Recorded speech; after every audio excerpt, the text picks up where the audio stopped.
Hi, it's OT Carlson here, and once again, it's live stream time. Last few weeks, we've been doing issues of the Star Wars Insider magazine, and that's what we're doing again today. I did pick up a few of these issues back when I worked at Tower Records back in the day, so today's subject will be issue 87, which was the issue for May and June of 2006. Again, I don't know if they're actually still making the Star Wars Insider or not. This is all pre-Disney taking over Lucasfilm, and this would have been, not terribly long after the release of Revenge of the Sith. Hey there, buddy.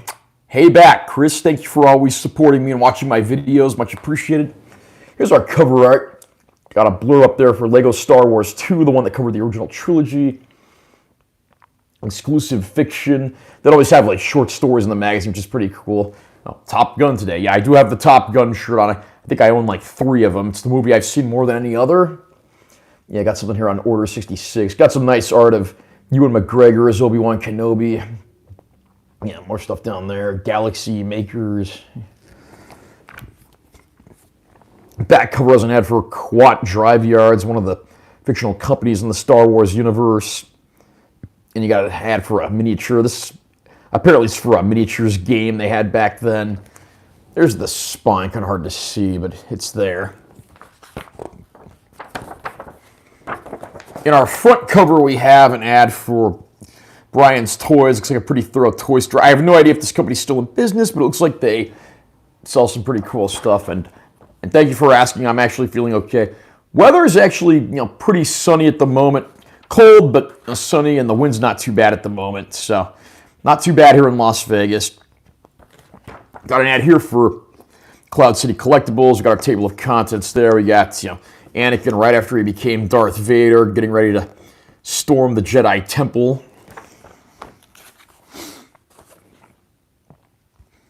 We have this letter from the editor section here. Got a 6-year-old picture of the editor. And then across the way, you got a retro-style figure of the Luke Skywalker in his Rebel pilot. It's like, you have a nice Thanksgiving? Yes, I did. Thank you for asking. Just spent it in town with family.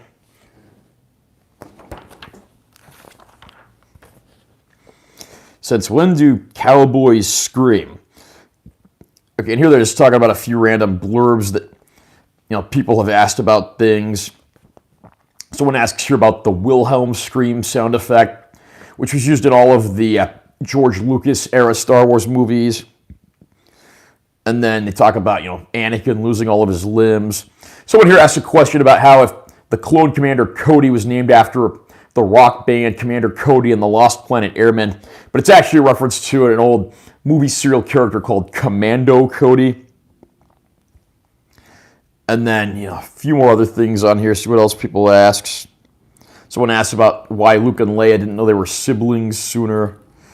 And then there's some silly questions here, like in A New Hope, Vader asks, "No one to stop us." Says there'll be no one to stop us this time. Who stopped them the last time, and from doing what? Although, it's pretty obvious they're villains. They do villainous stuff. But yeah, you can see all that there. Yeah, Revenge of the Sith is a great choice. That's one of my personal favorites as well. Easily the best of the prequels.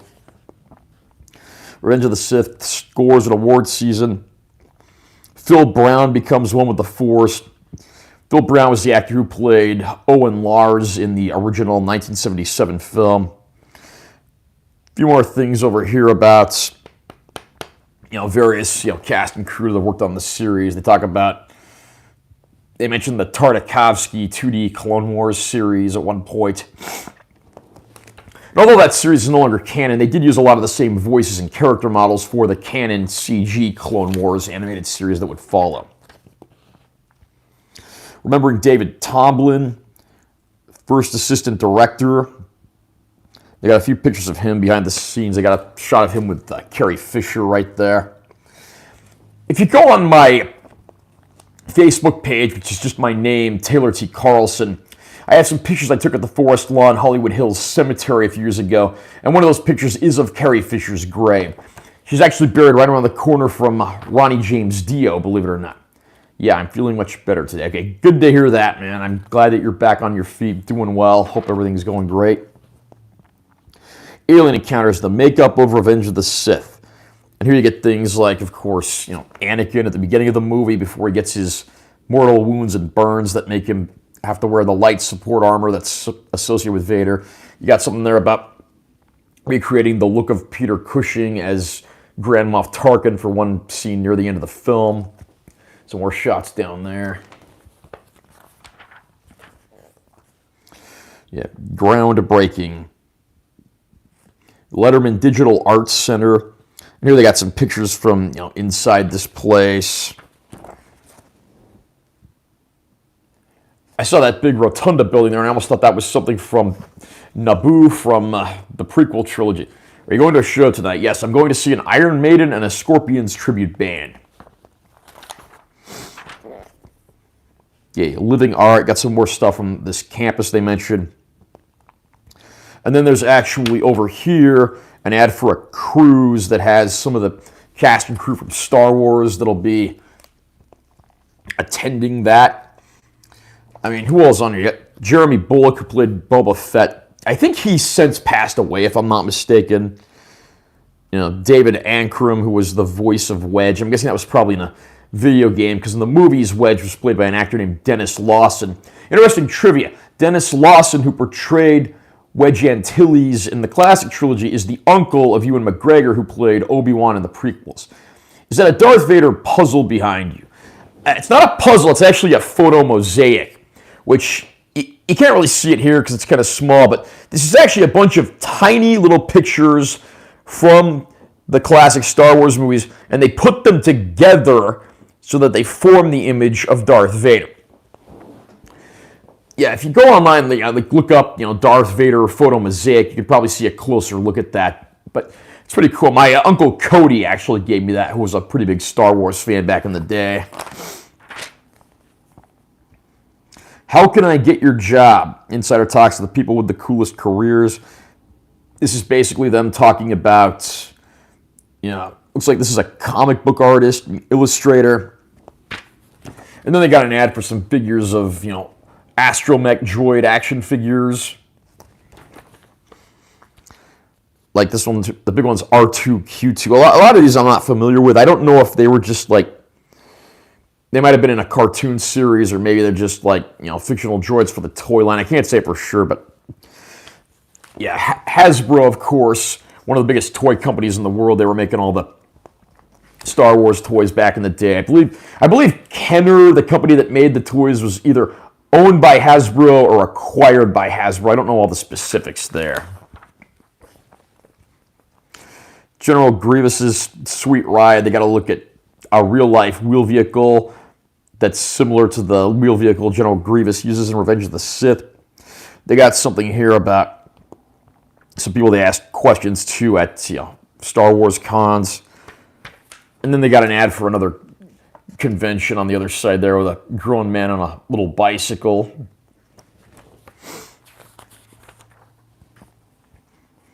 A Force in Filmmaking. This is a look back at the making of the original 1977 film. Got a picture from the old days outside of American Zoetrope, which was Francis Ford Coppola's company, of course, he being a good friend to George Lucas. Some other shots as well. I'll look at some upcoming books.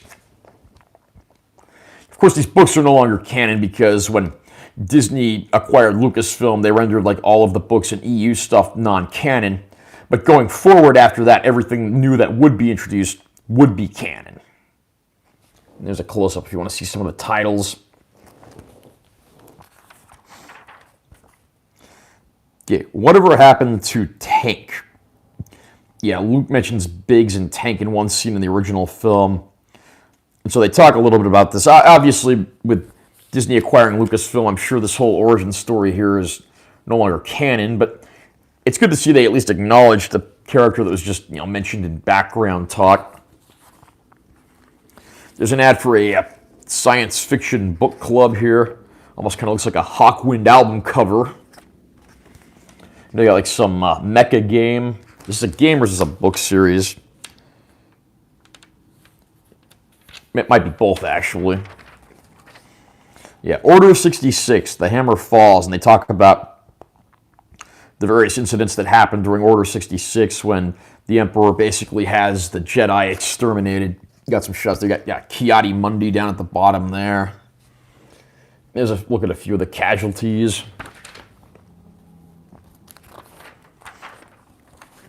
Here's a casualty report from Order 66. Just talking about the various losses. They got Plo Koon and Isla Sakura right here. And that species that Isla Sakura belongs to, they can't decide if they want to call that Twi'lek or Twi'lek, and they pronounce it both names in the cartoons, so I'm not really sure which one's correct and which one isn't. Then going down the list, you got, Kiadi Mundi, Stas Ali, hope I'm pronouncing that right, Luminara Unduli, and Barris Ophi, or Ophi, I don't know how to pronounce that. They brought back Barris in the Clone Wars animated series, the CG canon series, and actually made her something of a traitor trying to frame Ahsoka. Keep in mind, this magazine is actually pre-Ahsoka. That character had not been introduced yet. And then Luminara actually was brought back in an episode of Rebels, although it turned out she had actually been deceased, and it was just the Empire playing a trick on the Rebels, so that's kind of interesting. Down here we have Travis Jocasta Nu, who was the Jedi Librarian, Sin Dralig, and Wee Malro. I'm not sure who that is. I guess that's just one of the younglings in the temple. But look at them. The canon comics that they put out, the Vader comics, the ones that are set between Revenge of the Sith and A New Hope, they actually did bring back Jocasta Nu for one arc where Vader has to go and find things at the former Jedi library, and she's still holding out. And that's a pretty interesting story. Worth looking up if you get the chance. Got some more things here. Yeah. Zet Jocasta, who was played by George Lucas' son, Jet Lucas. If you look at his name, Zet Jocasta, it's basically Jet Lucas, but with different letters at the beginning of each name, and then the ending of Lucas slightly altered. And then you got Sui Choi, Boltar Swan. I do apologize if I butcher any of these names. Kofi Arana, Roan Shrine. And this is done in like the format of someone giving a report to the Emperor about which Jedi Knights were wiped out during Order 66. It's some background information on each. I'm not going to go through and read each and every one of these, but it is interesting info. Again, how much of it is still canon following Disney acquiring Lucasfilm, I don't quite know. The Jedi Master gets the shaft. And in here you have, looks like these are questions that are people, just asking various questions about the franchise. Someone asks about, Padme's life being in danger. Someone asks about Shaak Ti's death, because I guess there were like two different film death scenes, and then another death scene in a video game, and then there's the more canon stuff. Yeah, when Jedi or anyone wielding a Jedi lightsaber drop it, why do the sabers turn off? And I think they mentioned that, they can lock a saber on, but it doesn't necessarily have to be locked on. You can just hold the button, so that actually makes sense. They talk about 3PO having to have, reflections rotoscoped out and things like that, because this, of course, is where he first had the really shiny body. In Episode 1, he's just wireframes with no outer coverings. In Episode 2, he's got, dull, faded gray coverings. But in Episode 3, he's got the shiny gold coverings for the first time. And then by the time we get to A New Hope, which is 2 decades later in universe, he's still got the gold coverings, but they're old and faded, and his leg's actually silver. And then, going forward, pretty much, he mostly has the gold body, but then in, I believe, Force Awakens, he actually has a red arm, and they made a canon comic about 3PO regarding how he got the red arm. But after that, I think he just goes back to pretty much being all one color. And here's something called New Force Rising. This is about Dark Horse Comics making Star Wars comics. The original old school Star Wars comics were Marvel, and then Dark Horse had the license for probably 20 years. And after that, in more recent years with Disney's acquisition of Lucasfilm, Marvel, which is also owned by Disney, now makes the Star Wars comics. And there were some memorable Dark Horse Comics era stories. Got a few looks at some things here. And some things, I guess they have a new generation of Skywalkers, Sith, and, the Empire, how they've changed in the years past what we normally know for the old expanded universe.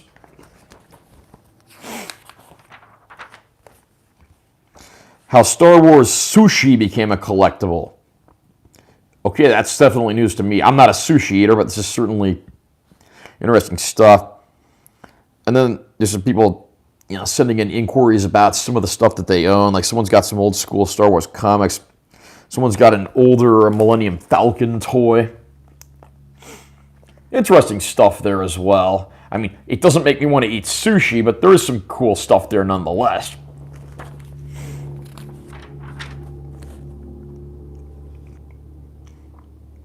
Okay, and looking down here, they got some Burger King toys that are in sort of an SD chibi style. Some autographed trading cards. And then someone had some old, Toys R Us Star Wars gift cards they had as collector's items. And you got that big, celebrations photo montage with all the principal players from the film. Yeah, setting the scene. Jonathan Harp leads ILM's Digimat Artists into Brave New Worlds by Daniel Wallace. And this, I guess, just talks about building Mustafar in Revenge of the Sith, where, of course, Vader received his injuries that forced him to wear the life support armor. And then that's also where he eventually establishes his fortress and his permanent place of residence. I guess if he has a castle overlooking the place of his greatest defeat, that just constantly brings him torment that makes him stronger through the dark side of the Force. And then here's more stuff about Jonathan Harb, who was mentioned on the previous page, and then Breth Northcutt, architect of Vader's ER. So that whole sequence where once he's wounded by Obi-Wan and burned mortally, how he goes about, they created the scene where he gets the life support armor. Here they got Yannick Dussault, Hilmar Koch, and they got some of the establishing shots and some of the vehicles. Just a look at some stuff behind the scenes and some of the people that actually made these scenes happen. So that's pretty cool. One of the reasons I like this magazine, it doesn't just focus on the stars and the characters. It does look a little bit at behind-the-scenes content, and I always appreciate that sort of thing. They have a short story here called Odds, O-D-D-S, which is written by Karen Travis. And she wrote several Star Wars novels, including the tie-in Republic Commando ones. So they got some artwork there to go along with that. And I'm not totally sure who these particular clones are supposed to be. These might be characters that were unique to the Karen Travis novels. The color scheme kind of brings to mind Commander Rex from the Clone Wars series, but again, this predates that series, so it's probably a different character altogether. Interesting trivia, the droid pilot on the Star Tours ride at Disneyland was actually called RX something, RX-24, I think, and they called him Rex as a nickname, but eventually they kind of had to stop using that nickname for those droids because Rex went to refer to Anakin's clone commander. Continuation of this Karen Travis story. Got another illustration there of one of the clone troopers. Got some more shots here. Got a few shots of the clone troopers without their helmets on. Of course, the clone troopers were all clones of Jango Fett, so they all look like him, and they were all portrayed by actor Tamura Morrison. And then Morrison actually went back and redubbed, when they re-released the classic trilogy on DVD, he redubbed Boba Fett's voice. Not that Boba Fett really has that many lines to begin with. And the voice of Boba Fett in the original trilogy, even though Jeremy Bulloch portrayed him, was actually veteran actor Jason Wingreen. I don't believe Wingreen was actually credited in the credits of those movies, though. And even in Empire Strikes Back, they never actually call him Boba Fett. All the characters just call him the Bounty Hunter, but he's called Boba Fett in the closing credits. And the Boba Fett character had previously appeared in the animated segment of the Star Wars Holiday Special, which probably the less we talk about that special, the better. And the character had even appeared prior to that in a Star Wars-themed parade. Here we got more of this Karen Travis story. We got another clone trooper, and we got one of the Kaminoans there.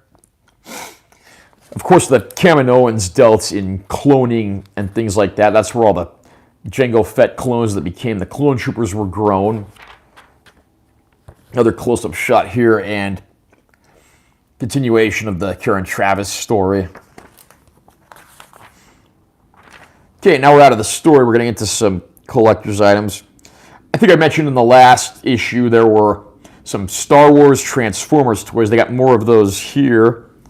And then they got some Hasbro exclusives. They got a statue of Yoda from the Tartakovsky Clone Wars series. Some busts, including a bust of Palpatine.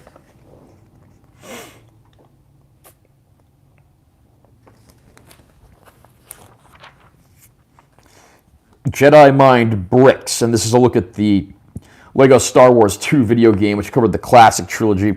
And then they have these Star Wars personal checks that you can get, and those actually look pretty cool. I don't know if those are anything similar or still offered. I mean, again, Star Wars is owned by Lucasfilm, and Lucasfilm is owned by Disney now, so a lot of the merch, I'm sure, is quite a bit different now, and a lot of this stuff probably isn't in production. They got something here about best of Star Wars blogs and some illustrations and things to go along with that.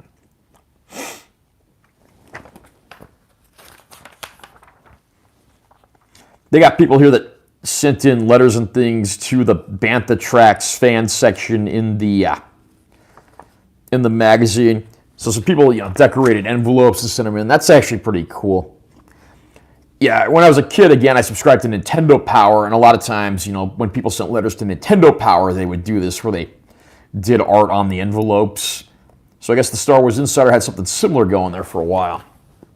And they talk a little bit about the fans and what they're all about. Some more art on this side. Someone actually made Yoda out of Legos. And then they got this, editorial section on the other side.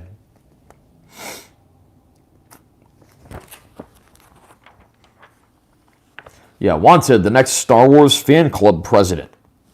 There's a contest and a grand prize. And they got like a Padme Amidala character key from the Tartakovsky Clone Wars series.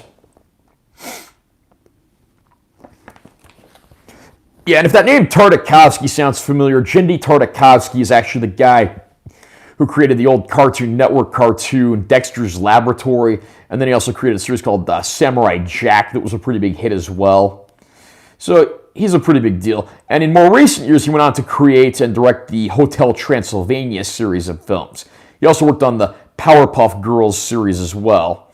I know, like, when Dexter's Lab was a thing, Craig McCracken, the guy that created Powerpuff Girls, was also credited on Dexter's Lab a lot. So I guess those two collaborated. We get down to this collector's pick section now. Some pretty cool stuff that fans might want to buy. Again, I'm guessing most of this probably isn't in production anymore because Disney took over Lucasfilm.